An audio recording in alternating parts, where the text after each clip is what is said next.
I had learned basic magic. I knew how to create onions from scratch and reverse time on an object, but I didn't find any use for either of those. I was in a room with people just like me who didn't know much about the magic. They did spells just like I knew, but nothing else.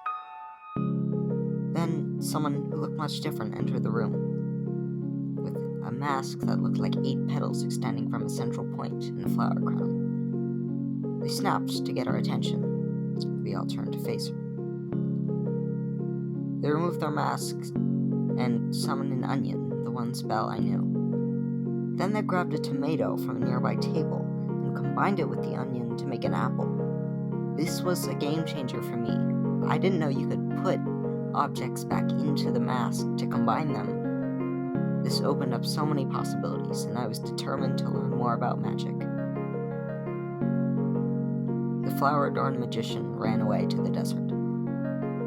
They approached a stranger who clearly was confused about what's going on and gave them a single flower.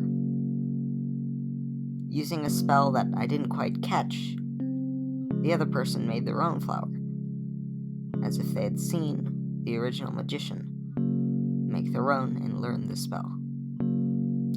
At this point, I gave my internal monologue a name for this person.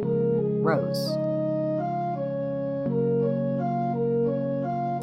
Rose snapped to congratulate the stranger by making the flower, and the stranger snapped back to thank Rose for teaching them.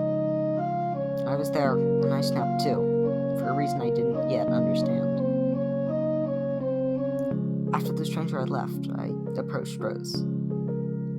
I grabbed a flower and snapped with the other hand to illustrate to Rose that I wanted to learn how to make a flower too. I wanted Rose to teach me. And they did. They taught me so much about magic. They taught me how to create different items from scratch. They taught me the most important combinations, and they taught me how to make items larger with all kinds of snap spells. I spent a few weeks in the Under. It was an interesting world. Everyone was always excited to teach people new spells, and then once those people learned, they were so excited to teach other people those same spells too. It was so many students and teachers everywhere. Thanks to all of this, I had become a skilled magician. I learned how to make items gold from an eccentric sailor. I learned how to make items poisonous from a druid who knew that letting me die was the most compassionate option. I learned how to make expensive items from people who taught me. And I learned how to make a hat from Rose. I wanted to be a teacher. I didn't want to just be a student, but everyone was so much more experienced than me. It seemed like wherever I went, everyone already knew what I was trying to teach them. I was on an expedition with 2 other people in the observatory. We had just completed a ritual to make stars fall from the sky, but I felt like I didn't know what was going on, and I was just helping the other 2 people who were clearly more experienced. They were the teachers, and I was the student. One of them helped me create a new mask with 2 stars. I was able to get the new mask, and I snapped to thank them as any student would do to their teacher. Of course, because I was still a student.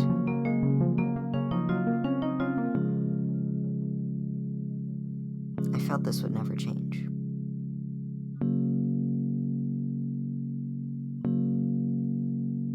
Later, I found someone who seemed new, very new, and someone who was helping them, teaching them magic, but they didn't seem to know much either. They approached me, excited to show me a new spell. An onion, of course. They snapped, saying, "Good job."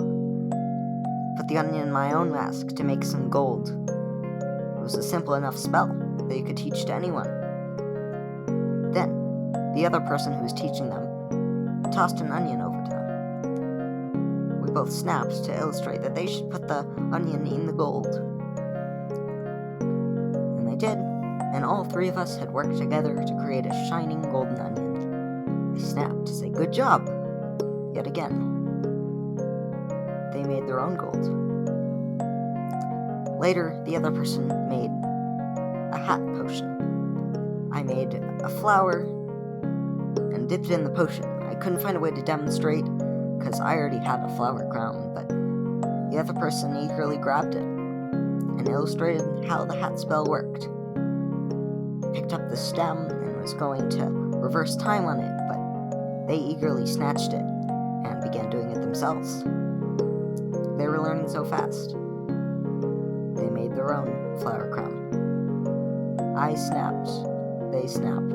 The other person snapped too. We all were so happy that we had taught and learned and helped each other. The strict binary between student and teacher was separated. There's a third option, friend. I went my separate way, but the new person went in front of me and snapped a bunch of times to say, "How did you do that? How did you make the flower, the hat potion?" Eccentric. I went through it, taught them how to make a flower, taught them how to make a hat potion, and they caught on so fast. I was teaching them. I was the teacher. And I realized that at that moment, I was exactly like how Rose was treating me. I was helping them with everything, just as Rose helped me. I even had the flower crown and mask to match. I was Rose, and I was the bud. I was every petal that grew from it. And they were just growing too. We were all a beautiful garden, growing each other, making our own flowers with our own colors. I just happened to be just like Rose.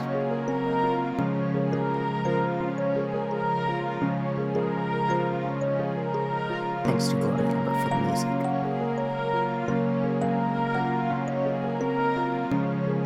Later, I went into the gift shop to show some strangers